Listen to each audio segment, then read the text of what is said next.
الحمد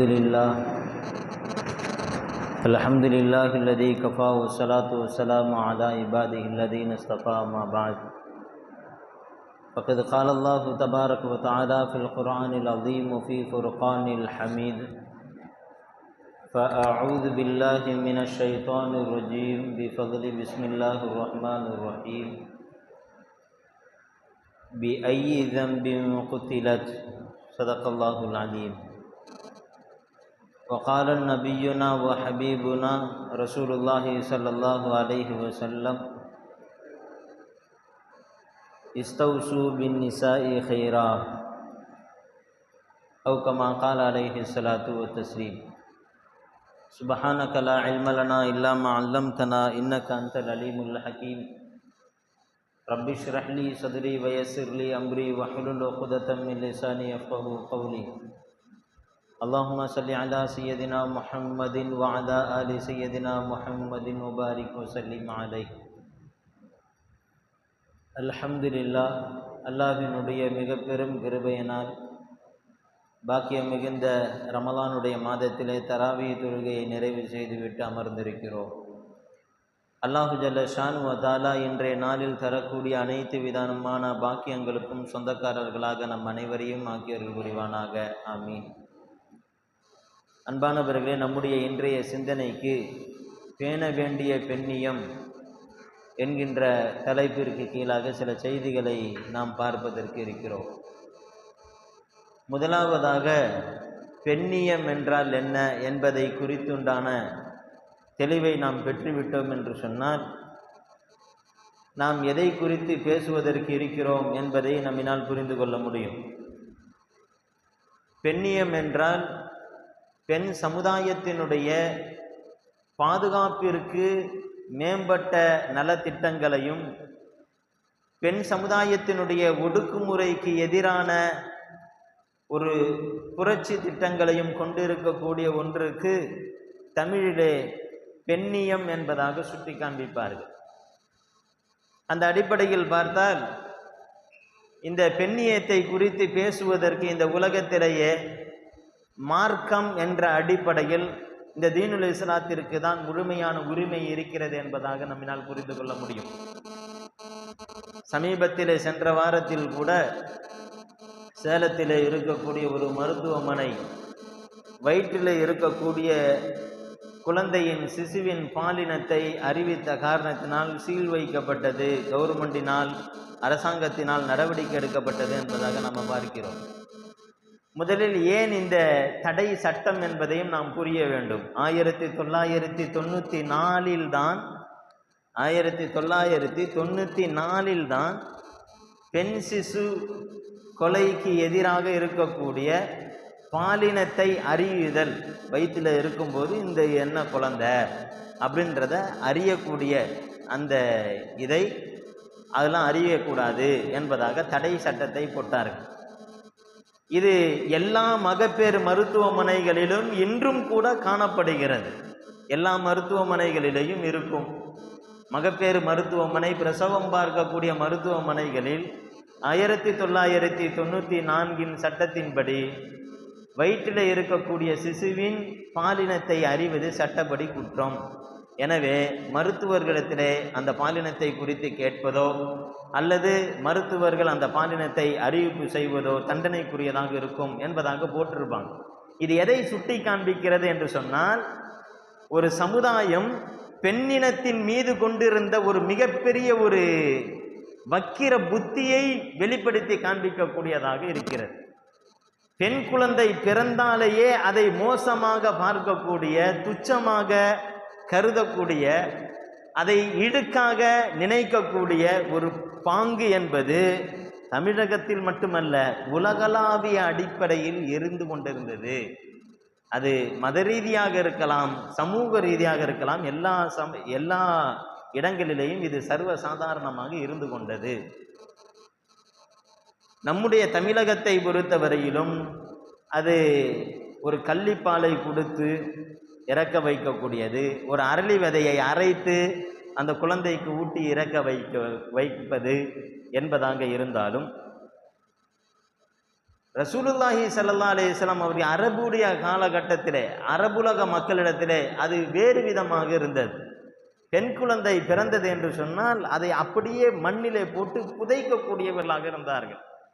guys இப்னு ஆசிம் ரலியல்லாஹு அன்ஹு ரசூலுல்லாஹி ஸல்லல்லாஹு அலைஹி வஸல்லம் அவர்களுடைய சபையிலே அமர்ந்து கொண்டு இருக்கிற பொழுது முதலாவதாக சிரிக்கிறார், அதற்கப்புறம் அழுகிறார். அழுவதற்கான காரணத்தை சஹாபாக்கள் எல்லாம் கேட்கிற பொழுது அவரினால் பதில் சொல்ல முடியவில்லை. பெருமானார் ஸல்லல்லாஹு அலைஹி வஸல்லம் அவர்கள் அழைக்கிறார்கள், எதற்காக சிரித்தீர்கள், எதற்காக அழுதீர்கள் என்று கேட்கின்ற பொழுது கைஸ் இப்னு ஆசிம் ரலியல்லாஹு தஆலா அவர்கள் சொல்கிறார்கள், யா ரசூலல்லாஹ், நான் ஒரு புட்டு மாவு மாதிரி மாவுலேயே ஒரு சிலையை செய்து நான் வணங்கி கொண்டிருந்தேன். ஒரு நாள் சரியான வீட்டில் பஞ்சம், உணவு இல்லை. அந்த சிலையிடத்திலேயே நான் கேட்டேன், எனக்கு உணவு கொடுன். அது கொடுக்குற மாதிரி தெரியல. ஒரு நேரத்தில் நான் கடுப்பாயிட்டு, நீ கொடுக்குறியா இல்லாட்டி உன் கையை உடைச்சி சாப்பிடுவா அப்படின்னு சொல்லி அதனுடைய வலது கையை உடைத்து சாப்பிட்டேன். அடுத்ததுக்கப்புறம் வலது கையை உடைச்சதுக்கு பின்னாடியும் உனக்கு நீ திருந்தலை பற்றியா அப்படின்னு சொல்லி இடது கையையும் உடைச்சி சாப்பிட்டேன். அதுக்கப்புறமும் அது எனக்கு கொடுக்கல. அதனால் கோவப்பட்டு இனி உன்னை விட்டு வச்சா சரி வராதுன்னு சொல்லி முழுசாவையுமே நான் சாப்பிட்டேன் என்பதாக சொல்லி, இப்படியெல்லாம் நம்ம வாழ்ந்துருக்கிறோமே. இப்படி சாப்பிட்ற பொருளை கடவுளாக மதித்து அதுக்கிட்டேயே எனக்கு சாப்பாடு கொடு என்பதாக கேட்கக்கூடிய அளவிற்கு நாம் அறிவீனம் கொண்டவர்களாக இருந்திருக்கிறோமே என்பதாக நினைத்தேன். சிரிப்பு வந்தது. ஆனால் எதற்காக அழுகிறேன் என்பதை எண்ணினால் எப்படி சொல்வது என்பதாக சொல்கிறார்கள். பெருமானார் ஸல்லல்லாஹு அலைஹி வஸல்லம் அவர்கள் சொல்கிறார்கள், இதை சொல்லுங்கள் என்பதாக சொல்லும் பொழுது அவர்கள் சொல்கிறார்கள், யா ரசூலுல்லாஹ், எனக்கு அழகான ஒரு பெண் குழந்தை பிறந்தது. வெளியூருக்கு சென்றிருக்கக்கூடிய நேரத்திலே அந்த குழந்தை பிறந்தது. நான் வெளியூருக்கு கிளம்பி செல்லுகின்ற பொழுது என்னுடைய மனைவி கர்ப்பமுற்றிருந்தாள். கர்ப்பமுற்றிருக்கக்கூடிய நிலையிலே நான் சென்றிருந்தேன், நிறைமாத கர்ப்பிணி. திரும்பி வருகின்ற பொழுது என்னுடைய மனைவியிடத்திலே ஒரு பெண் குழந்தை, அழகான பெண் குழந்தை இருந்தது. நான் கேட்டேன், இது நம்முடைய குழந்தையா என்று கேட்டேன். இல்லை, நம்ம குழந்தை இல்லை, பக்கத்தில் தெரிஞ்சவங்க நம்ம வீட்டில் வளர்க்குறதுக்காண்டி சும்மா கொடுத்துருக்குறாங்க. உன்னுடைய வயிற்றில் இருந்த குழந்தை என்ன ஆயிடுச்சு? என்னுடைய வயிற்றில் இருந்த குழந்தை அது அபாசனம் ஆயிடுச்சு, அது இறந்துருச்சு என்பதாக சொல்ல, சரின்னு சொல்லி அவர் விட்டுடுறாரு. இந்த சிறு குழந்தையோடு இவர் நல்லா பழகுகிறார் என்று சொன்னால், அந்த குழந்தை இல்லை என்று சொன்னால் இவர் இல்லை என்று சொன்னால் அந்த குழந்தை இல்லை. அந்த குழந்தை இருந்தால்தான் இவர் சாப்பிடுவார். அப்படிப்பட்ட ஒரு நிலையிலே அந்த குழந்தையின் மீது அளப்பெரிய அன்பு கொண்டவராக மாறுகிறார். அப்பொழுது அந்த தாயார் மனைவி பக்கத்திலே அமர்ந்து, என்னுடைய அன்பு கணவரே, இந்த குழந்தையை உங்களுக்கு மிகவும் பிடித்ததாக இருக்கிறதோ என்பதாக கேட்கிறார். ஆமாம், மிகவும் பிடித்ததாக இருக்குது, எனக்கு மனசில் ரொம்ப பிடிச்சிருக்கு, என்னால் அந்த குழந்தையை பிரிஞ்சு இருக்க முடியவில்லை என்பதாக சொல்லும் பொழுது அந்த கைஸ் இப்னு ஆசிம் ரலியல்லாஹு அன்ஹு அவர்களுடைய மனைவி அவர்கள் சொல்கிறார்கள், உங்களிடத்தில் ஒரு விஷயத்தை சொல்லுவா, நான் கர்ப்பமுற்றிருந்தேனே, அந்த குழந்தை இந்த குழந்தை தான், இது நம்முடைய குழந்தை தான்.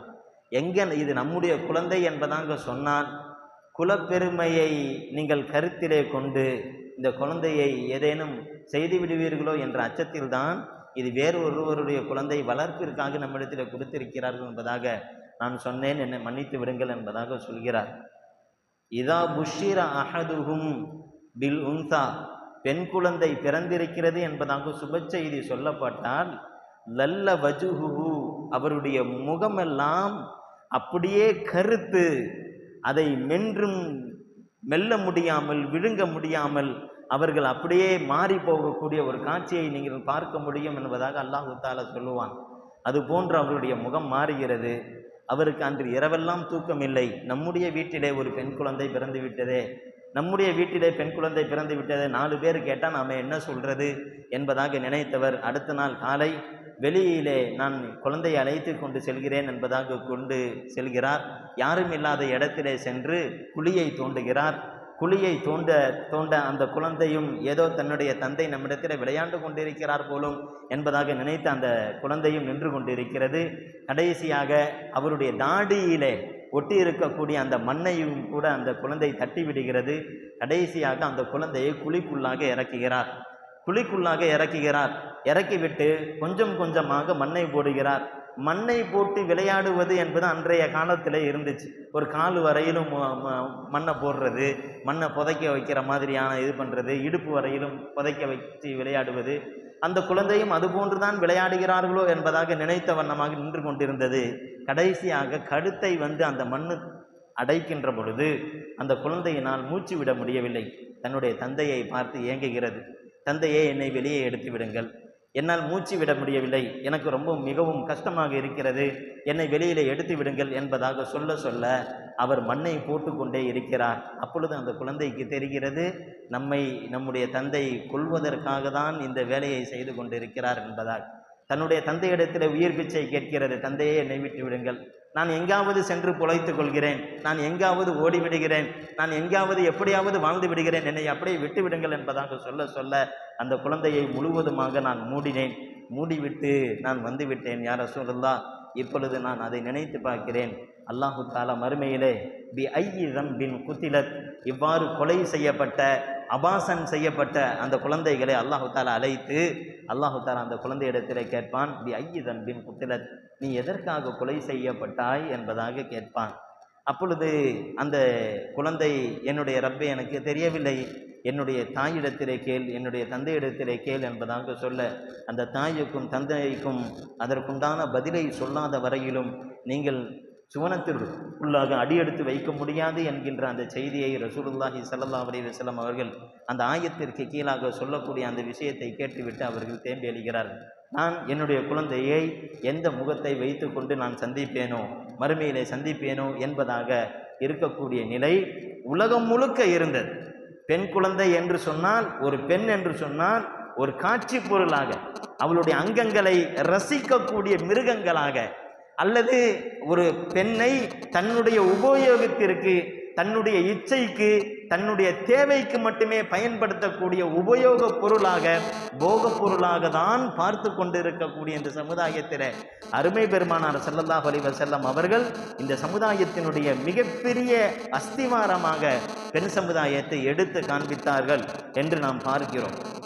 பெருமானார் ஸல்லல்லாஹு அலைஹி வஸல்லம் அவர்கள் சொல்கிறார், இந்த குர்ஆனிலே பார்க்கிற பொழுது பிள்ளை செல்வங்களை குறித்து பேசுகிற பொழுது அல்லாஹு தஆலா சொல்லுவான், யஹபு லிமன் யஷாஉ இனாஸன் வ யஹபு லிமன் யஷாஉ ذுகூர், தான் நாடியவர்களுக்கு ஆண் குழந்தைகளை, பெண் குழந்தைகளை அன்பளிப்பாக வழங்குகிறேன், இன்னும் நான் நாடியவர்களுக்கு ஆண் பிள்ளைகளை அன்பளிப்பாக வழங்குகிறேன், இன்னும் தான் நாடியவர்களுக்கு இரண்டையும் கொடுக்கிறேன், இன்னும் சிலருக்கு அந்த இரண்டையும் கொடுக்காமல் விடுகிறேன் என்பதாக அல்லாஹு தஆலா குழந்தை செல்வத்தை குறித்து பேசுகிறான்.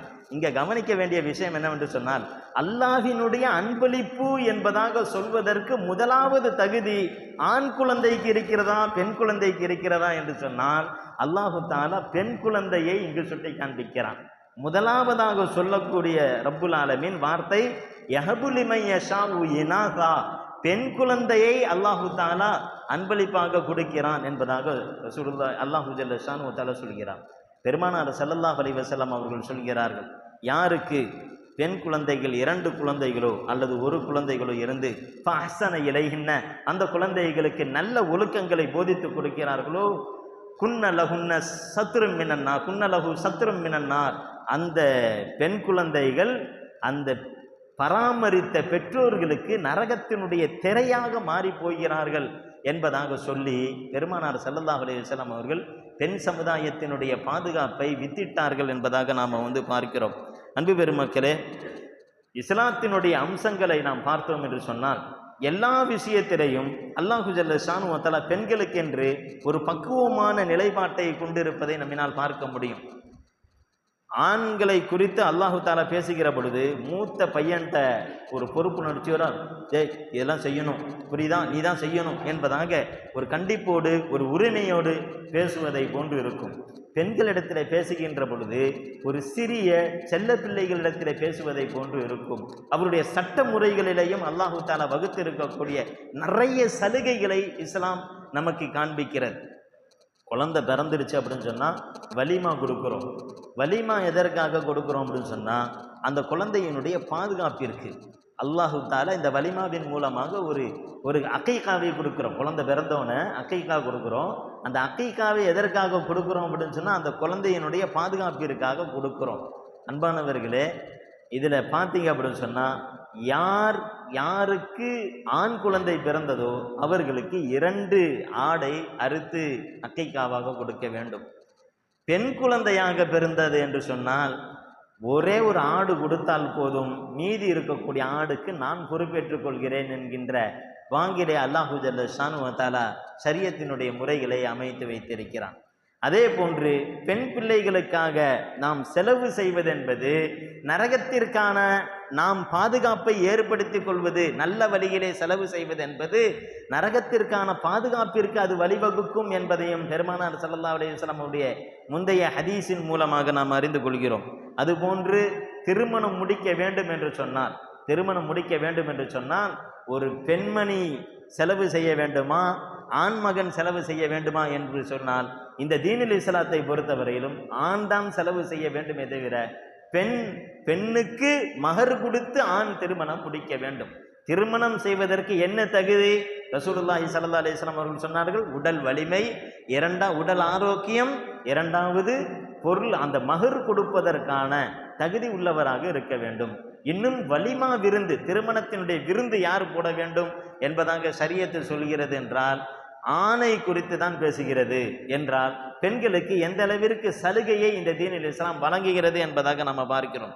அதுபோன்று தொழுகை நோன்பினுடைய விஷயத்தை பார்த்தீர்கள் என்று சொன்னால் குறிப்பாக தொழுகையை பார்த்தீங்க அப்படின்னு சொன்னால் எவ்வளவு உடம்பு சரியில்லை அப்படின்னாலும் சரி, படுத்த படுக்கையாக இருந்தாலும் சரி, தொழுகையை நிறைவேற்றியே ஆக வேண்டும் என்பதாக சொல்லக்கூடிய இந்த தீனுல் இஸ்லாம் மாதவிடாயாக இருக்கக்கூடிய பெண்களுக்கு இந்த தொழுகையை அல்லாஹு ஜல்ல ஷானு வ தஆலா ரத்து செய்கிறான். மாதவிடாயாக இருக்கக்கூடிய பெண்களுக்கு ரத்து செய்கிறான் என்பது மட்டுமல்ல, அவர்களுக்கு மீட்டி தொழ வேண்டிய, கலாவாக தொழ வேண்டிய அவசியம் இல்லை என்கின்ற சட்டத்தையும் அவர்களுக்கு வகுக்கிறான். அதே போன்று பாலூட்டக்கூடிய தாயார் அல்லது கர்ப்பிணியாக இருக்கக்கூடிய தாயார், இந்த தாய்க்கு நோன்பு வைப்பதற்கு கூட, நோன்பை விடுவதற்கு கூட அவர்களுக்கு அனுமதியை கொடுத்து அல்லாஹு ஜல்ல ஷானு வ தஆலா அவர்களுக்கு சலுகைகளை வழங்குகிறான். அவர்களுக்கு ஜும்ஆ கடமை இல்லை. அவர்களுக்கு 5 வக்து தொழுகையையும் பள்ளிக்கு வந்து கட்டாயமாக தொழ வேண்டும் என்பது அவர்களுக்கு கடமை இல்லை. அவர்களுக்கு ஜிஹாது செய்தாக வேண்டும் என்பதாக கடமை இல்லை. இதை குறித்து பெருமானார் ஸல்லல்லாஹு அலைஹி வஸல்லம் அவரிடத்தில் கேள்வி கேட்கிற பொழுது பெருமானார் ஸல்லல்லாஹு அலைஹி வஸல்லம் அவர்கள் சொன்னார்கள், உங்களுக்கு அது மாதிரியான நன்மை வரவில்லை என்பதாக தானே கவலைப்படுகிறீர்கள். ஆனால் அல்லாஹு தஆலா உங்களுக்கு அற்புதமான சலுகையை ஏற்படுத்தி வைத்திருக்கிறான். என்ன தெரியுமா? ஜும்ஆ தொழுகைக்கு உங்களுடைய வீட்டிலே இருக்கக்கூடிய ஆண்களை அனுப்பி வையுங்கள். ஜிஹாதிற்கு வீட்டிலே இருக்கக்கூடிய ஆண்களை அனுப்பி வையுங்கள். 5 நேர தொழுகைகளுக்கு உங்களுடைய வீட்டிலே இருக்கக்கூடிய ஆண்களை அனுப்பி வையுங்கள். அவர்கள் வந்து இங்கு தொழுதால் அவர்களுக்கு நன்மை. நீங்கள் வந்து தொழாமலேயே இங்கு ஜமாஅத்தோடு தொழுததினுடைய நன்மை, ஜிஹாதிலே கலந்து கொண்டதினுடைய நன்மை, ஜும்ஆவிலே கலந்து கொண்டதினுடைய நன்மை அல்லாஹு தஆலா உங்களுக்கு வழங்குகிறான் என்று பெருமானார் ஸல்லல்லாஹு அலைஹி வஸல்லம் அவர்கள் சொல்லி காண்பித்தார்கள் என்பதாக நம்ம பார்த்தோம் என்று சொன்னால், அன்பு பெருமக்களே, இந்த பெண்ணினத்தினுடைய பாதுகாப்பிற்கு, பல்வேறுபட்ட உயர்விற்கு அற்புதமான திட்டங்களை இந்த தீனுல் இஸ்லாம் வகுத்து வைத்திருக்கிறது என்பதாக நாம் பார்க்கிறோம். 1924 வரையிலும் இன்னைக்கு ஆடை குறைப்பு என்பது பெண் சுதந்திரம் என்பதாக சிலர் தவறான முறையிலே புரிந்து இருக்கிறார். அது சில ஆண் வர்க்கத்திலே இருக்கக்கூடிய காம இச்சைகளை கொண்டு இருக்கக்கூடிய சில அயோக்கியர்கள் சொல்லக்கூடிய கருத்து. அதை பெண் மக்கள் புரிந்து கொள்ள வேண்டும். தாய்மார்கள் குறிப்பாக நன்றாக தெரிந்து கொள்ள வேண்டும்.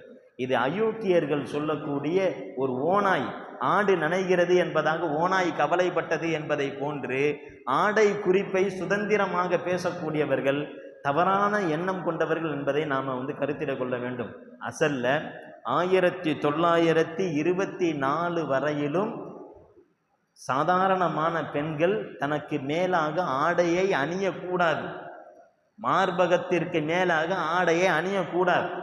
அப்படி அணிந்தார்கள் என்று சொன்னால் அவர்களுடைய மார்பகத்தினுடைய அளவிற்கு ஏற்ற மாதிரி அரசாங்கத்திற்கு அவர்கள் வரி செலுத்த வேண்டும். இதற்காக பல மக்கள் வெட்கத்திற்காக அந்த மக்கள் எல்லாம் வரியை கொடுத்து விட்டு தன்னுடைய ஆடைகளை மறைத்து கொண்டார்கள், தன்னுடைய உறுப்புகளை மறைத்து கொண்டிருந்த நிலை.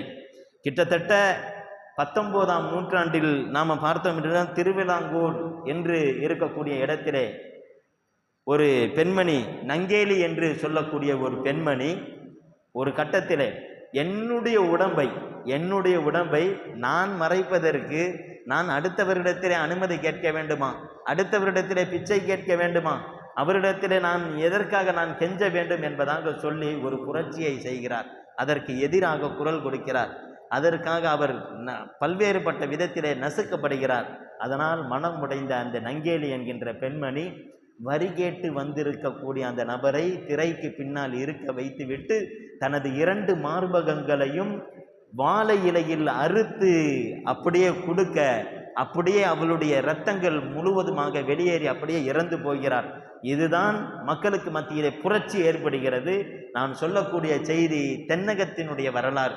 1924 இது மிகப்பெரிய புரட்சியாக ஏற்பட்டதற்கு பிறகு அரசாங்கத்தின் மூலமாக பெண்கள் ஆடையை மறைத்து கொள்ளலாம் என்கின்ற ஒரு சட்டத்தை அவர்கள் போடுகிறார்கள் என்று சொன்னால், சுபஹான் அல்லாஹ், 1924 எங்கே இருக்கிறது?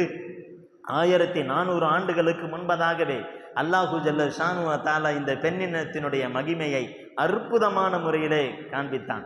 ஆடையினுடைய கூடுதல் என்பது கண்ணியத்தினுடைய கூடுதல் தான் என்பதை நாம் கவனத்திலே கொள்ள வேண்டும். அது எப்படி?